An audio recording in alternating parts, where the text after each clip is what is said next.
नमस्कार विद्यार्थियों, हमने पहले वाले वीडियो में जाना प्रबंध का अर्थ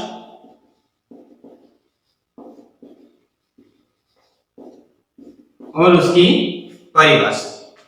आज हम एक 6 नंबर का प्रश्न और इसके साथ में 2-2 नंबर के जो भी प्रश्न पूछे जाते हैं उन सभी प्रश्नों के बारे में यहाँ पर हम अध्ययन करेंगे। तो ध्यान रखिएगा, सबसे पहले प्रश्न लिख लीजिएगा। प्रश्न यह है, प्रबंध किसे कहते हैं?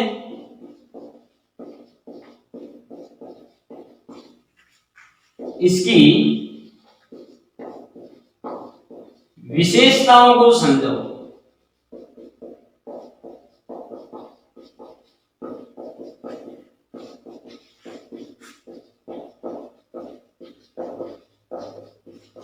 प्रबंध किसे कहते हैं, इसकी विशेषताओं व लक्षणों को समझो।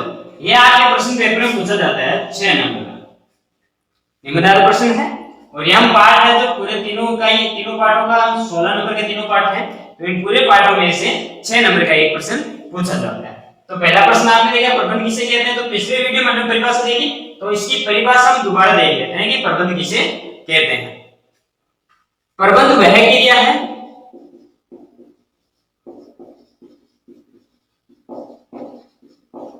जो उत्पादन बढ़ाने, लागतों को कम करने,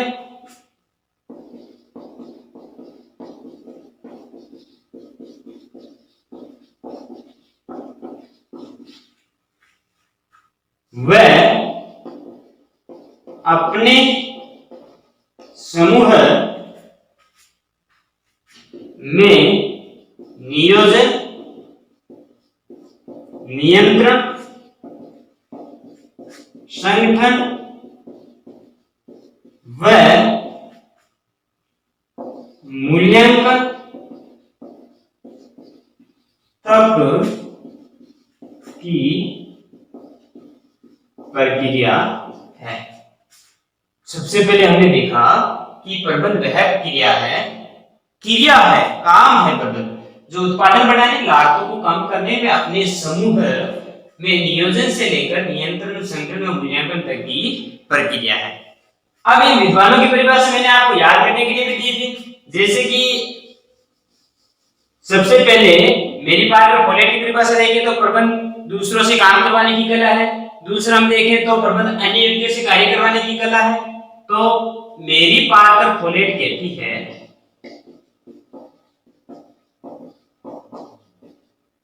क्या कहते हैं मेरी बात और फॉलेट कि प्रबंध दूसरों से कार्य करवाने की कला है। प्रबंध दूसरों से कार्य करवाने की कला है। वहीं पर लॉरेंस एप्ले अन्य व्यक्तियों की बात करते हैं कि प्रबंध अन्य व्यक्तियों से कार्य करवाने की कला है। पिछली वीडियो मैंने बताया था वैज्ञानिक प्रबंध के जनक। अब डब्ल्यू टेलर कहते हैं कि प्रबंध यह सोचना, क्या करना, वैज्ञानिक विधि से किस प्रकार से उसको पूर्ण किया जा सकते हैं। तो वैज्ञानिक अपने विभिन्न विद्वान आए हुए हैं, उसमें से आपको 3 या 4 विद्वानों की आपको परिभाषा याद करनी है और पेपर में हम 3 और 4 विद्वानों की परिभाषा लिखेंगे। अब हम जानते हैं कि इसकी विशेषताएं क्या क्या है, तो इसकी विशेषताओं के बारे में हम अध्ययन करें।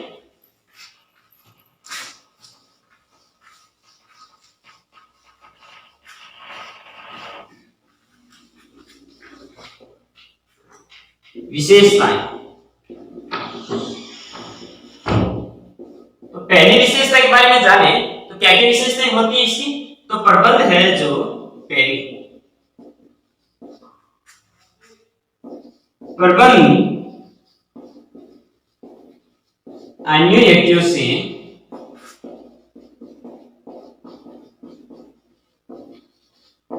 कार्य करवाने, लागतों को कम करने,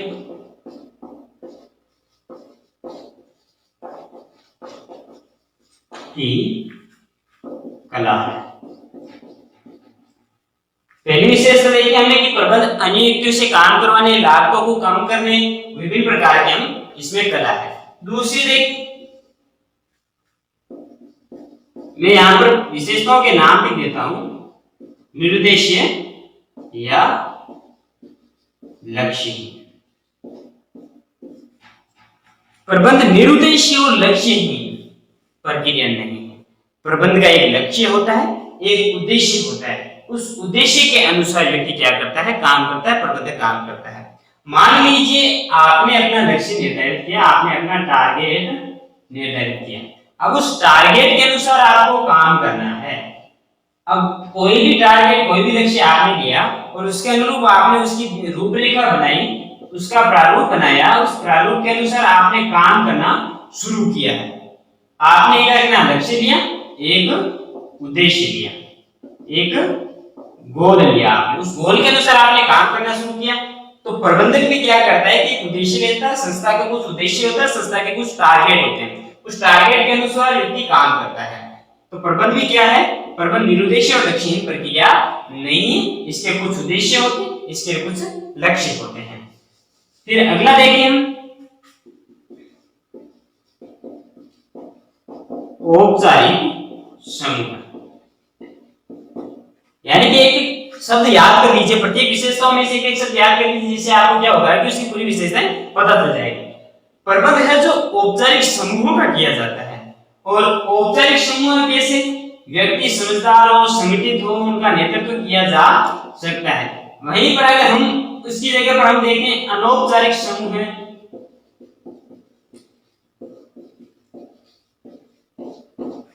तो अनौपचारिक समूह केवल क्या कहलाते हैं, भीड़ होती है। तो आपने देखा प्रबंध औपचारिक समूहों का किया जाता है। अगर वही औपचारिक समूह है अनौपचारिक में बदल जाते हैं तो है केवल क्या होती है, भीड़ होती है। और भीड़ का नियंत्रण, भीड़ का प्रबंध कैसे किया जाता है आप सभी जानते हो। तीसरा हमने देखा मान्य कार्य।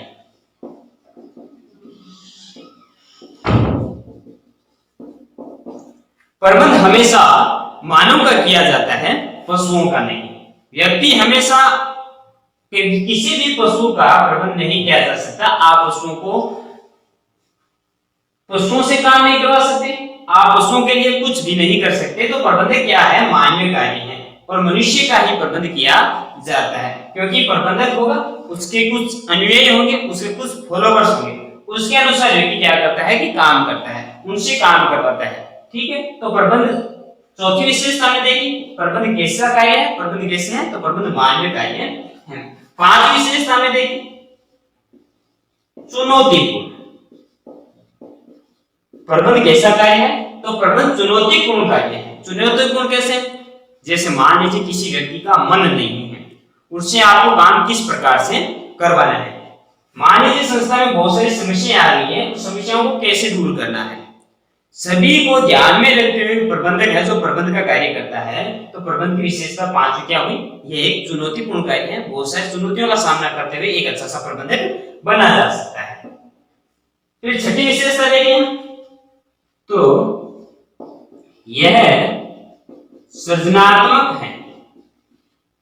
सृजनात्मक कैसे है, एक प्रबंधक विभिन्न कौशलों का प्रयोग करते हुए विभिन्न व्यक्ति, जैसे मान लीजिए कि कुछ व्यक्तियों की इच्छा नहीं है, कुछ व्यक्ति निराश है, तो उनको किस प्रकार से मोटिवेट करना है, उनको किस प्रकार से अभिप्रेरित करते हुए काम करवाना है, कोई भी समस्या को किस प्रकार से निस्तारण करना है, उसके कुछ कलाएं होती हैं, उन कलाओं का प्रयोग करता है। तो यह सभी कैसे किए हैं, सृजनात्मक किए हैं। चुनौतीपूर्ण कार्य है, साथ में ये कैसे सृजनात्मक किए हैं। अगली आती है कि इसके सामान्य सिद्धांत हैं। अब सिद्धांत किसके होते हैं, सिद्धांत तो विज्ञान के होते हैं।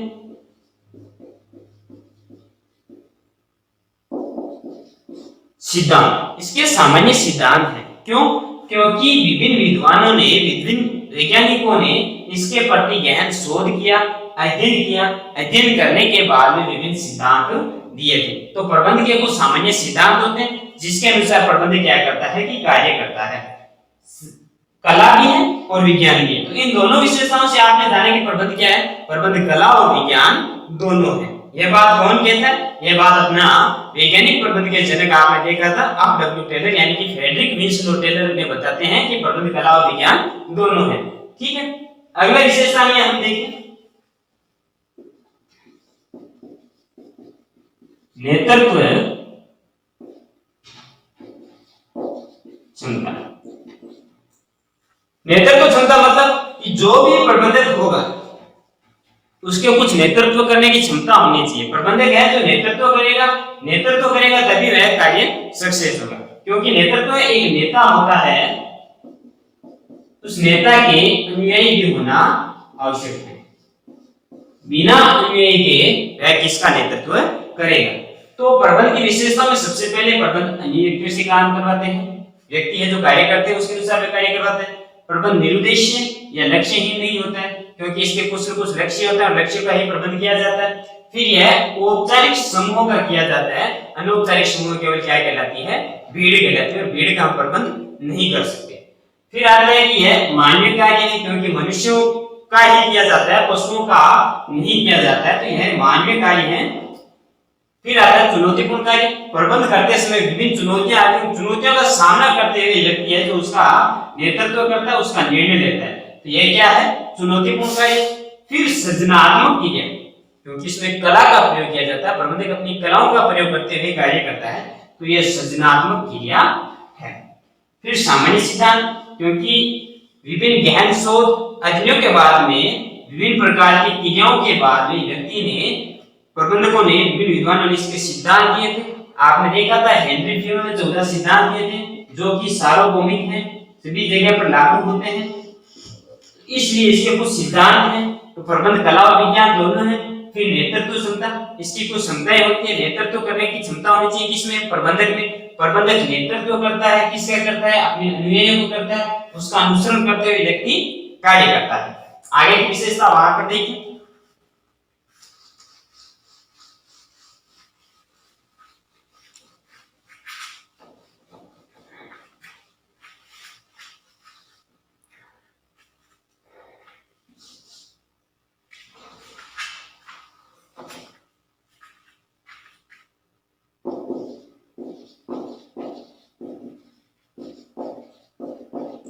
विकेंद्रीकरण, अब यह नाम किताब में आपको कहीं पे भी नहीं मिलेगा।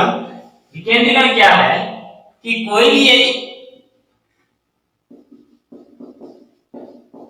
कोई अधिकारी अपने अधिकार या सत्ता हस्तांतरित करता है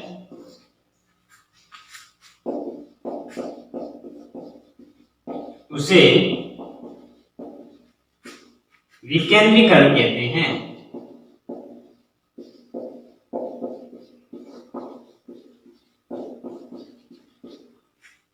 कोई भी व्यक्ति अपने अधिकार और सत्ता हस्तांतरण करता है उसे विकेंद्रीकरण कहते हैं। कैसे?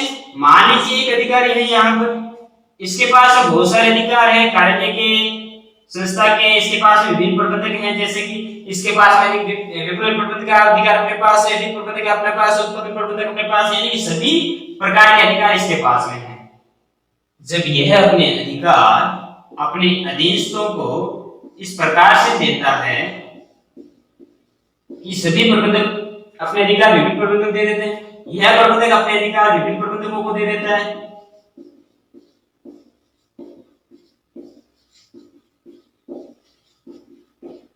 इस प्रकार से अपने अधिकारों का नीचे के स्तर तक देना क्या कहलाता है? विकेंद्रीकरण कहलाता है। वहीं केंद्रीकरण क्या होता है कि सारे अधिकार अपने पास रख लेना, सभी अधिकार अपने पास रख लेना, अपने प्रबंधकों को, अपने अधीनस्थों को कोई भी अधिकार नहीं देना, क्या कहलाता है? केंद्रीकरण की प्रक्रिया कहलाती है।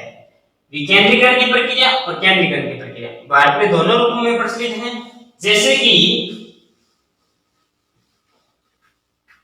इस प्रक्रिया में देखें तो यह केंद्रीकरण की प्रक्रिया किस उद्योगों में आवश्यक है? तो यह एकल उद्योगों में, एकल व्यापार में और सीमित क्षेत्रों में होती है। कैसे कैसे? केंद्रीकरण की प्रक्रिया एकल उद्योगों में, सीमित व्यापार के क्षेत्रों में या एकल व्यापार में होती है, जबकि केंद्रीकरण की प्रक्रिया आपको पता है कि क्षेत्र विस्तृत होता है। विस्तृत क्षेत्र में एक व्यक्ति के द्वारा विभिन्न क्षेत्रों का पूरी तरह से आकलन नहीं किया जाता है, इसलिए वह विभिन्न अधिकार और उत्तरदायित्व है जो अपने अधीनस्थों को सौंपता है, जिसके कारण से वह विभिन्न अधिकार और उत्तरदायित्वों को क्या करता है कि अध्ययन करता है। तीसरा हमने देखा प्रबंध है प्रबंधक के द्वारा किया गया प्रबंध।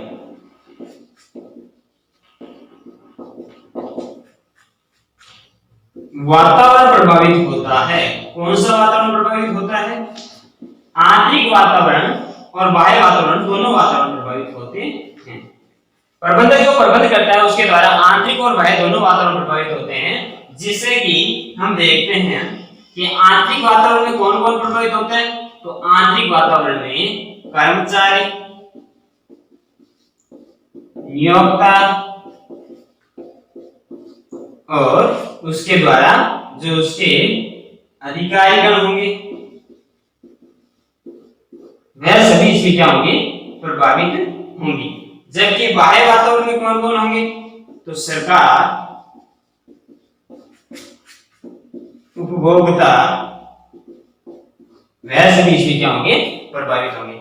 क्यों होंगे? अगर प्रबंध अच्छा होगा तो वह उनको लाभ होगा, अगर प्रबंध है जो कुप्रबंध होगा तो उनको हानि होगी। इस प्रकार से वह दोनों क्या होते हैं कि प्रभावित होते हैं। फिर अगला देखें हम, तो यह मानवीय व भौतिक संसाधन। प्रबंध है जो मानवीय और भौतिक संसाधनों का किया जाता है। मानवीय और भौतिक संसाधनों के बारे में हमने जाना कि कैसे मानवीय और भौतिक संसाधन है। जैसे कि कोई व्यक्ति है जो प्रबंध कर रहा है, व्यक्ति मानवीय मनुष्यों का भी प्रबंध करता है और भौतिक संसाधनों का भी करता है, मशीनों का भी प्रबंध करता है। कोई मशीन खराब हो गई तो उसको किस प्रकार से उपयोगी बनाना है, कोई वस्तु का उपयोग किस वस्तु के साथ जोड़ करके करना है, मानव का संबंध उस मशीन के साथ जोड़ करके किस प्रकार से करना है। मान लीजिए कि कोई व्यक्ति है जो कंप्यूटर ऑपरेटर है, कंप्यूटर का अच्छा ज्ञान है उसको, लेकिन उसको किसी और क्षेत्र में लगा देने की वजह से वहां पर क्या होगा कि उसका उत्पाद है जो उसका जो हमें जो लाभ मिल रहा है वह कम आएगा। अगर वही उत्पाद हमें जो मानव कंप्यूटर जो व्यक्ति ऑपरेटर है उसको हमने कंप्यूटर पर लगा दिया है, वह कंप्यूटर का अच्छे से उपयोग करेगा और हमें क्या होगा? अच्छा लाभ मिलेगा। तो हमें क्या होगा? यहाँ पर प्रॉफिट होगा।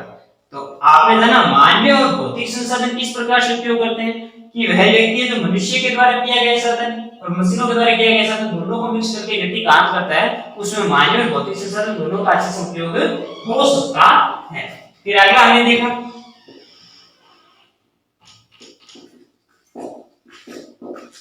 सार्वभौमिक। प्रबंध सार्वभौमिक है। यह प्रबंध सार्वभौमिक कैसे कि यह छोटे बड़े राजनीतिक, सामाजिक, आर्थिक सभी संगठनों में किया जाता है। चाहे कोई संगठन छोटा है, चाहे कोई संगठन बड़ा है, चाहे वह राजनीतिक है, चाहे वह सार्वजनिक है, चाहे वह धार्मिक है, चाहे वह आर्थिक है, सभी जगह पर प्रबंध किया जाता है। तो हम कह सकते हैं कि यह क्या है? सार्वभौमिक है। प्रबंध सार्वभौमिक है क्योंकि यह सभी क्षेत्रों में किया जाता है, सामाजिक, आर्थिक, धार्मिक, राजनीतिक विभिन्न क्षेत्रों में किया जाता है, चाहे संगठन छोटा है चाहे बड़ा है, इसलिए सार्वभौमिक क्रिया है। फिर हमने जाना कि आदर्शीय शक्ति।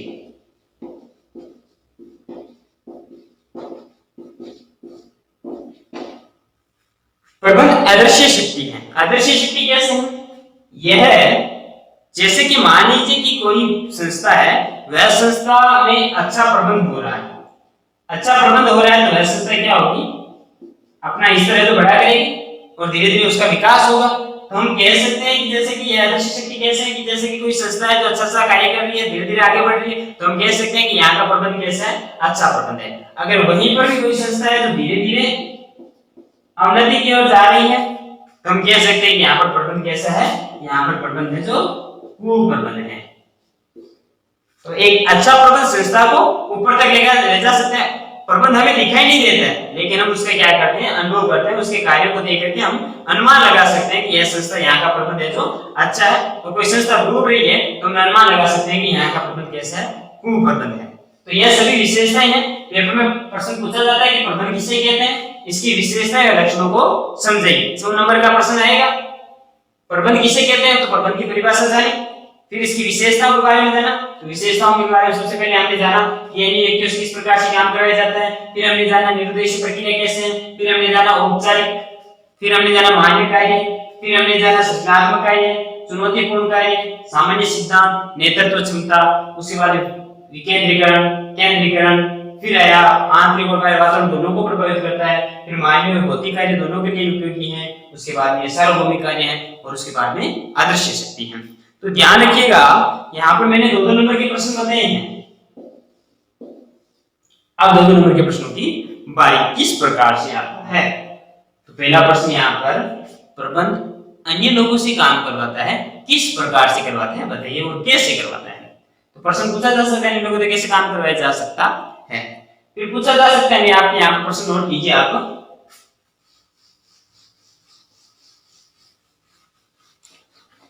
अपनी उत्तर पुस्तिका में इन प्रश्नों को लिखना है।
तो इन प्रश्नों को अपनी उत्तर पुस्तिका में लिखना है कि प्रबंध किसे कहते हैं, प्रबंध अन्य व्यक्तियों से किस प्रकार से काम करवाता है, प्रबंध सृजनात्मक कार्य कैसे है, प्रबंध विकेंद्रीकरण की प्रक्रिया कैसे है, प्रबंध सार्वभौमिक क्रिया है कैसे, प्रबंध आदर्श शक्ति है कैसे।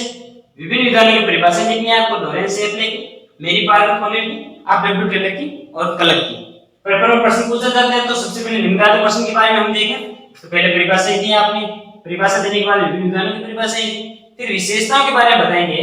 तो आप 1, 2, 3, 4 और 5 विशेषताओं को बताएंगे। तो एक एक नंबर की विशेषताएं मिलने से आपको एक एक नंबर की विशेषताओं मिलने के बाद, एक नंबर की परिभाषाओं के मिलने के बाद में आपको यह प्रश्न है जो 6 नंबर का पूरा होता है। और साथ में इन विशेषताओं से महत्वपूर्ण विशेषताएं यही विशेषताएं जिसमें से 2-2 नंबर के प्रश्न पूछे जाते हैं। तो आप इन सभी विशेषताओं को ध्यान में रखते हुए इन एक निबंधात्मक प्रश्न है जो पूरा का पूरा अपना यहाँ पर कंप्लीट होता है। आगे की वीडियो में हम जानेंगे कि प्रबंध के कितने कार्य हैं, किस प्रकार से प्राथमिक कार्य में काम करता है, सहायक कार्य कौन कौन से होते हैं, व्यक्तिगत कार्य कौन कौन से होते हैं और सामाजिक कार्य कौन कौन से होते हैं। अगले वीडियो में हम इन कार्यों के बारे में पढ़ेंगे। धन्यवाद।